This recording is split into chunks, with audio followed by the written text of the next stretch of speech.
The rain fell in sheets against the windows of the London townhouse, mirroring the somber mood that had settled over Clarence House. It was the late 1990s, a time when the world was still reeling from the tragic loss of Diana, Princess of Wales. The public's grief was a palpable force, and its anger was a weapon aimed squarely at one woman, Camilla Parker Bowles. She was painted by the press as the villain in a royal fairy tale gone horribly wrong, the other woman whose very existence had brought misery to the people's princess. Inside the warm, book-lined study, Charles, Prince of Wales, sat hunched in a leather armchair. He looked older than his years, the weight of his choices and the nation's scorn etched into the lines on his face.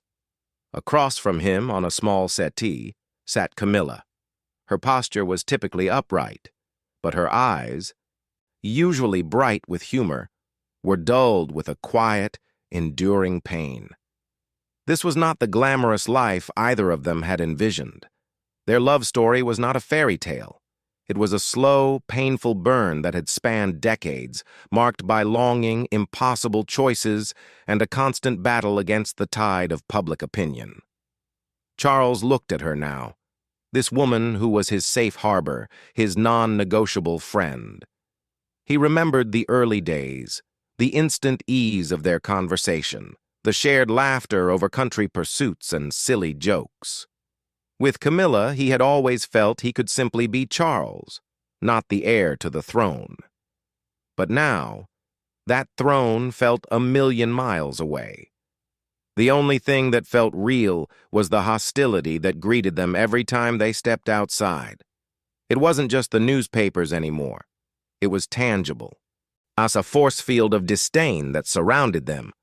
Royal biographers later noted the intense public abuse Camilla faced, being called terrible names and portrayed as the most wicked woman in the world. For a woman who valued her privacy and her quiet life, the transformation into a public hate figure was a profound shock. Charles watched as a shiver ran through her, though the room was warm. He knew she wasn't cold. She was remembering. He remembered, too, the day he truly understood the price she was paying. He had been away on royal duties, fulfilling his role, when a particularly vicious headline had broken. He had called her, expecting her usual pragmatic, almost dismissive take on the press. Instead, he heard a tremor in her voice she couldn't hide. She confessed she was afraid to go to the local shop. The simple act of buying a loaf of bread had become an ordeal. Friends had to run her errands, shielding her from the torrents of abuse that would be hurled at her by strangers. The woman who had once moved with such confidence through the world was now a prisoner in her own home. The realization hit Charles like a physical blow. He had been so focused on navigating his own complex feelings, on managing his relationship with his family and his duties, that he hadn't fully grasped the daily, grinding terror of her existence. He had no protection officers then. She wasn't family, not officially. She was vulnerable, exposed, and suffering because she loved him. It was a guilt that settled deep in his bones. In that quiet moment, watching her retreat into herself, he made a silent vow. He could not change the past, and he could not undo the pain or the mistakes, but he could protect her. From that day forward, he took action, quietly and privately. He arranged and personally paid for 2 full-time protection officers to ensure her safety, a practical measure of his commitment that spoke louder than any public declaration ever could. It was a small fortress he built around her, a shield against the storm. But he knew, even as he did it, that some storms couldn't be kept out by security men. The storm inside her heart, the one that whispered she was unwanted and unworthy, was one he would have to weather with her, holding her hand through the quiet despair it brought. Part 2. The echo of an old wound. The protection officers were a comfort, a visible barrier between Camilla and the snarling faces that sometimes greeted them. Yes, but they couldn't protect her from her own memories. The public fury, the sense of being hunted, it stirred something deep within her, an echo of a much older fear she had long ago buried. One evening, as they sat quietly after dinner, the silence was broken by the pop of a car backfiring loudly in the street outside. Camilla flinched violently, a sharp intake of breath escaping her lips. Her hand flew to her chest, her knuckles white. Charles, who had been reading a parliamentary report, looked up, instantly alert. "It's all right, darling," he said softly, recognizing the look in her eyes. "It was just a car."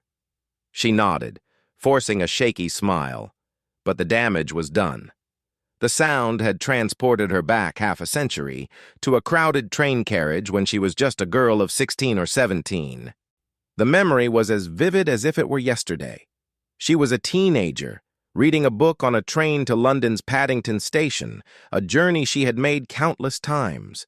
Then there was a man, a stranger, who had closed in on her, his hands where they shouldn't have been, violating her personal space and her young sense of self. The memory wasn't just of the assault itself, but of the fiery rage that had erupted within her.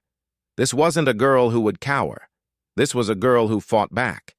As the details later emerged in biographies, it was said she had reacted with startling ferocity, pulling off her shoe and using its heel to strike her attacker hard, driving him back in shock and pain. When the train pulled into the station, she didn't run home in tears. Furious and disheveled, and her hair standing on end and buttons missing from her coat, she had pointed out the man to a station official who had him arrested. She had never forgotten that burning sense of injustice, the rage that had given her the strength to fight back. She had told her mother on the platform, her voice still trembling with anger, explaining the state of her clothes. It was a defining moment, a lesson that the world could be cruel and that survival depended on inner steel. Now, sitting in the safety of her own home, the irony wasn't lost on her. As a girl, she had faced one attacker and fought back. As a woman, she faced a mob, an entire nation's disapproval, and there was no shoe heel sharp enough to fight that. The rage from her youth was still there, but it was tempered by a deep soul weariness. And this current battle wasn't a single moment of physical violation. It was a constant psychological siege. Charles knew nothing of this specific memory. She had rarely spoken of it, guarding her past as fiercely as he guarded his privacy. But he understood trauma. He saw the ghost of it in her eyes now. He reached across the space between their chairs and took her hand. He didn't speak, didn't offer platitudes. He just held on, a solid, warm presence in the room. It was in these moments of quiet despair that their bond was strongest, forged not in the heat of passion, but in the silent understanding of shared pain. He was protecting her from today's storm, while the echo of yesterday's storm raged, unbidden, in her mind. Part 3. The day the world turned into a mob. Years passed, and slowly, painstakingly, the public's fury began to subside into a grudging acceptance. They married in 2005, a quiet testament to their enduring commitment. But the scars remained, and the peace they would learn was fragile. The most terrifying test of their resilience came not in the early hate-filled days, but years later on a cold December evening in London. It was Thursday, December 9th, 2010, the night of the Royal Variety performance. They were dressed in their finery, traveling in a vintage, stately Rolls-Royce Phantom 6, a car chosen perhaps for its tradition and elegance. The plan was to drive down Regent Street, aglow with Christmas lights and bustling with late-night shoppers. It should have been a moment of festive pageantry. Instead, they drove into a war zone. Unbeknownst to them, a large student protest over tuition fees had turned violent. A marauding mob of anarchists, thousands strong, was sweeping through the West End, leaving a trail of destruction. Due to what was later described as a catastrophic breakdown in police communication, the royal convoy was directed straight into the path of the rioters. The distinctive, claret-colored Rolls-Royce, with its extra-large windows, became an instant target. Inside, the mood shifted from cheerful anticipation to confusion, then to stark, primal terror. The car slowed to a crawl, hemmed in by the seething crowd. Charles glanced at Camilla, her face pale in the glow of the streetlights. He reached for her hand, gripping it tightly. "It's all right," he murmured, his voice calm despite the adrenaline coursing through him. It was the same phrase he always used, a lifeline thrown into the chaos. But it was not all right. And the crowd outside, baying for blood, spotted the royal crest, the air filled with chants of "off with their heads" and "Tory scum." Then the attack began. The car was rocked violently as protesters kicked the doors. A heavy object slammed into the side, leaving a dent. A paint bomb exploded against the window, obscuring their view in a splatter of color. It was a scene of pure, unadulterated chaos. Camilla stared in horror at the contorted, angry faces pressed against the glass. One yob leaned in, his face twisted with hate, and jabbed a stick through the small gap in the open window, prodding her hard in the ribs. The pain was sharp, but the terror was overwhelming. It was the abuse she had endured for years, now given a physical, violent form. For Charles, watching his wife being assaulted, yet the fear was instantly replaced by a surge of protective fury. He tightened his grip on her hand, his knuckles white. He didn't let go. In the front seat, their protection officer, Inspector Bob Fulton, and the driver, Tim Williams, were fighting a desperate battle. A large bin was thrown under the car, bringing it to a complete halt. They were sitting ducks.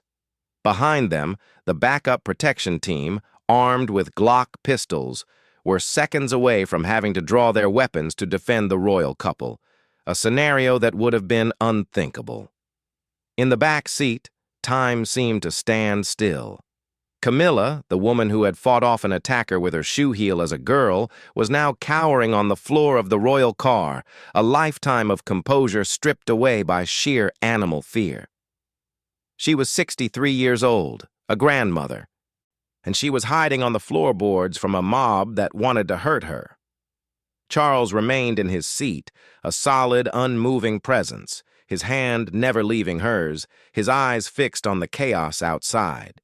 He was not just a husband, he was a shield. Part 4. Release her hand. The seconds stretched into an eternity. The Rolls-Royce, a symbol of royalty and grace, was now a battered cage under siege.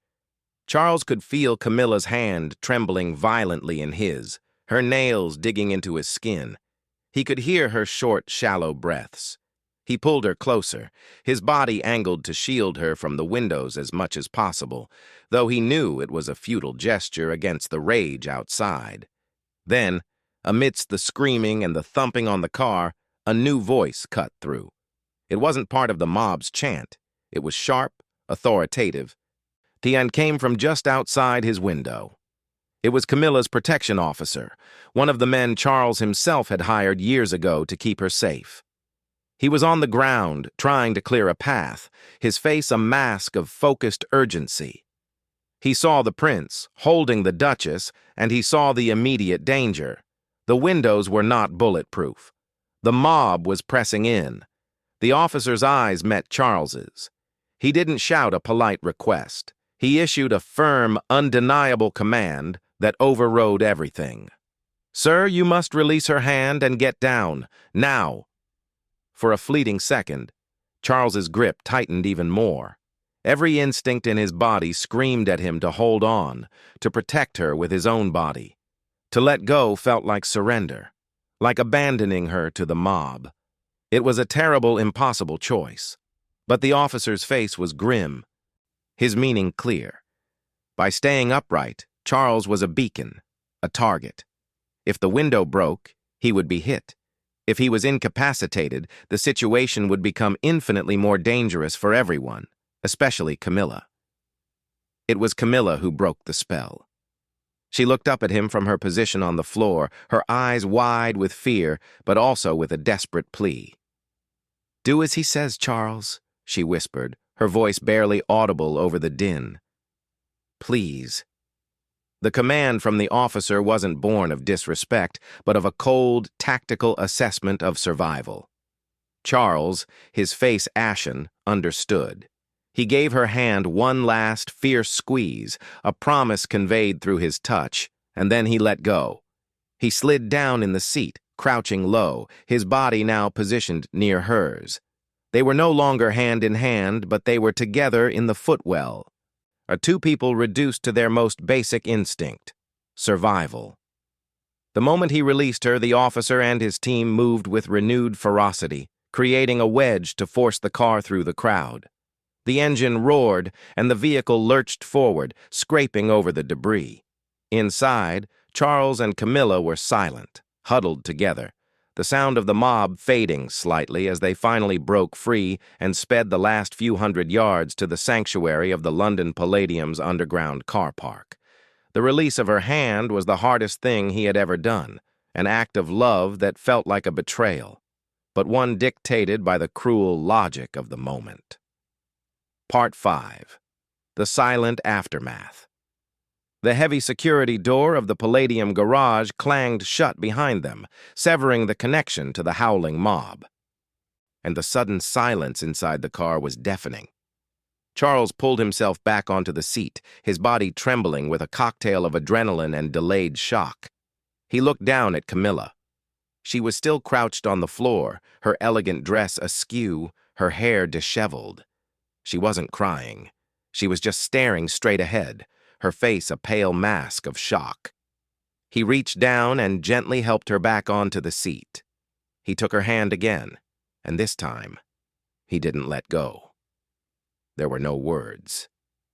What could possibly be said? The car was a wreck, the window cracked, the side panels dented and smeared with paint. But the real damage was invisible, etched into the psyche of the woman beside him. Back at Clarence's house later that night, the reality of the ordeal set in. The story was global news. Reporters camped outside. On the phone rang endlessly with concerned calls from family. But inside their private quarters, there was just a heavy, suffocating quiet. Camilla, usually so resilient, was withdrawn. She moved through the rooms like a ghost. The trauma of the attack, the feeling of being utterly helpless and hunted, had reopened old wounds. The security Charles had so carefully built around her had been spectacularly breached, and the world had seen her terror. Charles watched her, his heart heavy with a guilt he couldn't shake. He should have prevented this. He should have insisted on a different car, a different route. A royal source later suggested that Charles, with his characteristic stoicism, might have dismissed the danger, saying poppycock to suggestions of changing plans. Whether that was true or not, and the weight of the decision now felt like it was on his shoulders, he had let her down. In the days that followed, a public facade was maintained. Charles, when asked about Camilla's condition, stated bravely that she was fine and dealing with it. But behind closed doors, it was a different story. She wasn't fine. The incident had triggered something deep. Experts would later note that survivors of trauma, like Camilla's train incident in her youth, can have those feelings of terror resurface with a vengeance when faced with a new, similar threat. The helplessness she felt in the car was a terrifying echo of the helplessness she had fought so hard against as a girl. One evening, he found her in her dressing room, staring at her reflection. He stood in the doorway, watching. Without turning, she spoke, her voice flat. I fought one man off with a shoe when I was a girl. Tonight I hid on the floor. It was the first time she had ever alluded to her past trauma. Charles walked over and stood behind her, placing his hands on her shoulders. He looked at her reflection in the mirror. "You survived a mob tonight," he said quietly. "We survived. That's not hiding. That's enduring." He didn't let go of her shoulders, a silent anchor in the stormy sea of her memories. The quiet despair was back, but this time they would face its echo together, holding on a little tighter, a little longer. Part 6. A grip that time cannot loosen. The years rolled on, healing some wounds while leaving faint scars on others. The 2010 attack became a part of their shared history, a horrific story they rarely spoke of, but never forgot. And it was a brutal punctuation mark in a long and often painful sentence. But from that low point, something in their dynamic solidified. The image of Charles being forced to let go of her hand in that car became a private metaphor for their entire journey. Sometimes, protection means trusting others, and survival sometimes demands a release, but love itself is the thread that never breaks. They grew into their roles. Camilla, once the most hated woman in Britain, gradually won the public over with her self-deprecating humor, her hard work, and her unwavering support for Charles. She threw herself into charitable work, particularly in the field of domestic abuse and sexual violence, speaking with a quiet authority that came from a place of deep, personal understanding. She never publicly detailed her own train incident, but those who worked with her sensed her passion was rooted in something more profound than mere duty. The fiery teenage girl who had fought back with her shoe heel had grown into a queen who fought for others. Charles, upon his mother's passing, became king. And at his side, as his queen consort, was Camilla. The journey from that besieged car to the grandeur of Westminster Abbey was almost unimaginable. Yet those who knew them well said the moment that defined them wasn't the crowning, but the countless quiet moments of support that had led to it. One such moment came on the eve of the coronation. The palace was a hive of activity, a whirlwind of last-minute rehearsals and protocol. The weight of the next day sat heavily on Charles's shoulders. He stood in a quiet sitting room, looking out at the city that had once judged them so harshly. He felt a familiar flicker of anxiety, a ghost of the old despair. Then he felt a hand slip into his. He didn't need to turn. He knew the feel of that hand, the warmth of it, the steady pressure. It was the same hand he had gripped in terror in a mobbed car. It was the same hand he had been forced to release. And now it was the same hand that held his, steady and sure, on the eve of his greatest trial. Camilla stood beside him, looking out at the same view. She said nothing. She didn't need to. Her presence, her touch, was enough. It was a silent communication, a reaffirmation of the vow they had made to each other long before any official ceremony, that they would face it all together. He thought back to the officer's command. Release her hand. He had done so, and it had saved them. But looking down now at their intertwined fingers, he understood the deeper truth. He had released her hand for a moment, but he had never let go of her, and she had never let go of him. They had held on through scandal, through public hatred, through physical violence, and through the quiet despair that followed. The grip that mattered was the one that couldn't be seen, the one that was forged in shared history and unspoken understanding. It was the grip of two people who had been through the fire and had emerged, not unscathed, but unbroken. As they stood there, king and queen, hands clasped, they were no longer Charles and Camilla, the controversial couple. They were simply two people, holding on to each other, ready to face whatever came next. And in that simple, profound gesture, there was a moving story of a love that had finally, irrevocably come home.